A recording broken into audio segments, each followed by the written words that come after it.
জয় মা তারা, জয় গুরু বামদেব। গল্পকথায় তারাপীঠে আপনাদের সুস্বাগতম।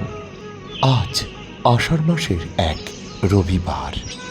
আষাঢ় মাসের শুক্লপক্ষের অন্তিম লগ্নে এসে পৌঁছে গিয়েছি। টুলপড়া গোল থালার মতো চাঁদ মাথার উপরে উঠে সাদা আলোয় ভাসিয়ে দিয়েছে চরাচর। শব্দে বর্ষা শেষে যেন সদ্য যৌবন প্রাপ্ত দ্বারকা ধীম গতিতে বয়ে চলেছে।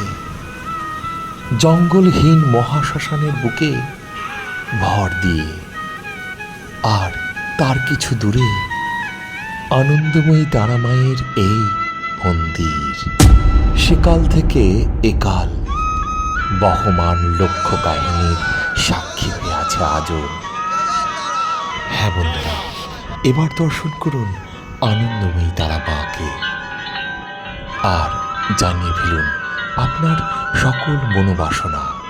মায়ের কৃপায় অবশ্যই পূর্ণ হবে, আর পূর্ণ হলে কমেন্টে অবশ্যই জানাতে ভুলবেন না। জয় মা তারা। আজ এই পর্যন্ত।